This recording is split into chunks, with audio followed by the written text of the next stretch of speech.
Hey y'all, it's Kelly aka Hazel with Premium Faun Tent. Today, I'm going to walk you through the process we use to paint our faun horns. For this example, we'll be painting a dark brown to ivory gradient, but you can use whatever colors you prefer. First, let's talk supplies. You're going to need a pair of horns. We use the Elope brand ram horns. You'll need scissors and, optionally, an X-Acto or craft knife. You'll also need Mod Podge, acrylic paint, mixing cups, and a variety of brushes. If you're going to be sewing your horns into a wig or attaching them to a specific headband, you'll want to remove the clear elastic band that the horns are on. A few things to note about working on your horns. Sometimes the horns may have a dent in them. This is because the horns are a hollow foam and sometimes can get damaged during shipping. Small dents will usually work themselves out, but larger dents might not. You can always try using a thin dowel and the headband strap holes to pop the foam back out. Just make sure that you're very careful. Make sure that as you're working with the horns, you don't squeeze them too hard. Again, these horns are hollow foam, so they are on the delicate side. One of the optional steps in this process is to trim the seams of your horns. This can help them look more realistic if you want to be a little extra. If you're using scissors to trim the seams, you may run into some challenges.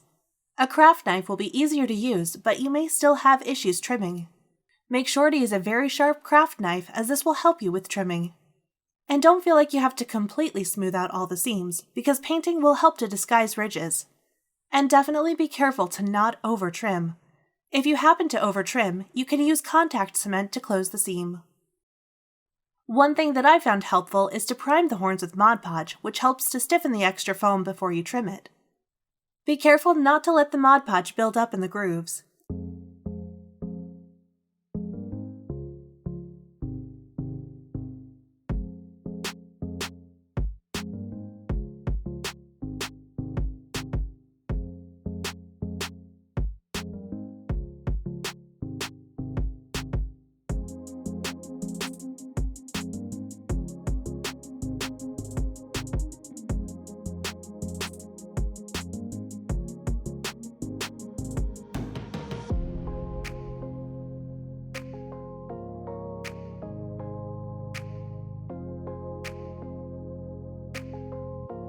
Once the optional trimming and priming steps are completed, it's time to start painting.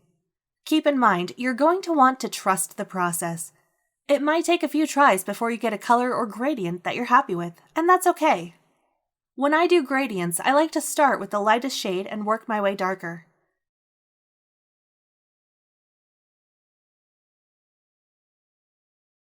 I'm going to start blocking out my main color points to figure out what my gradient is going to look like.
As you'll notice, these horns have the lighter shades going up the majority of the horn. The brown also turned out to be really close to the shade of my new hazel wig, and honestly, I'm not super happy with how it's looking, so I'm going to make some changes.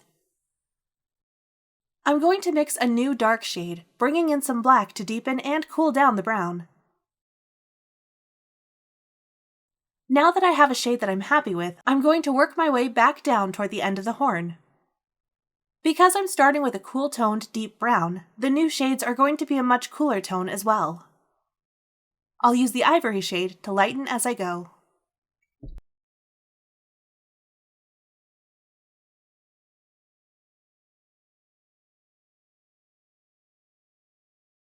As I'm going, if I need to bring back some warmth, I just need to mix in a splash of brown. Pro tip: save a bit of paint every few shades, just in case you need to go back and make adjustments. This will also be helpful for the shading step later on. For a smooth gradient, you'll want to make sure you're wet brushing the paint onto the horns. It also helps to work with smaller bands of color to get a more gradual change. Be careful not to miss any spots as you're going. The seams can be a bit of a trouble point during the painting process. Alright, now that the initial gradient is painted, it's time to start on the shading. Technically, this is optional, but it's highly recommended. Shading the grooves on your horns will help make sure the detail is visible regardless of the lighting, and it really pops on camera if you want to get great photos and videos of your fawn. We're going to grab a sample of one of the mid-range shades, and with a small brush and a cup of water, we're going to carefully wet brush into the grooves. Another note: when you're wet brushing the shading, it can often dry lighter than it looks when you apply it. You may need to go back over some grooves to make sure that you're happy with the end result. Similar to how we painted the gradient, you'll want to change shades as you go so that the shadows aren't too dramatic on the lighter parts of the horns.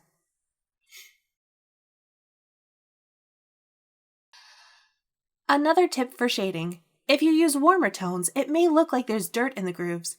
Totally fine if that's the vibe you're going for.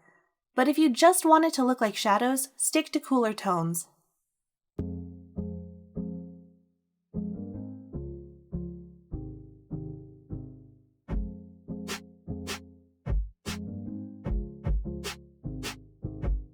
So, after I finished shading, I actually went back and touched up the mid and lighter shades because I wasn't happy with how it looked. Again, trust the process.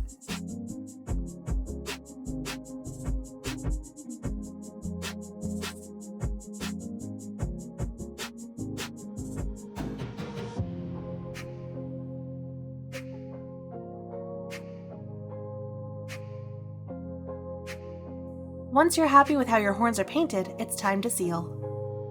We're going to seal our horns with Mod Podge for a few reasons. Mostly, this is going to help prevent the paint from chipping or cracking. My previous hazel horns lasted one Renaissance season and a few fawn tent days before I noticed the chipping. The Mod Podge also helps to reinforce the horns. They're still going to be on the delicate side since they're hollow foam, but the Mod Podge is much better than nothing. Pro tip: never forget to thoroughly rinse your brushes after applying Mod Podge. Otherwise, you're going to have itty-bitty spatulas. You can use any finish of Mod Podge. For this tutorial, I'm using satin finish. It gives a nice gentle sheen, so if you're not sure if you want matte or glossy, it's a good in-between. On lighter shades, it's going to look practically matte. 1 to 2 coats of Mod Podge should be enough to effectively seal the paint and make sure you're not missing any spots. But feel free to do as many as you like. Just be careful to not let the Mod Podge build up in the grooves, otherwise you'll lose that definition. Mod Podge does dry clear, but if you have a lot of buildup, it can start to look a little cloudy. Once the Mod Podge sealing is dry, your horns are finished. In the next video, I'm going to show you how to sew your horns into a wig, so make sure you like and subscribe so you don't miss out. For more fawn costuming tutorials, check out our fawn leg tutorial series. If you enjoy our tutorials and want to support our channel, make sure that you like and subscribe. It really helps us out.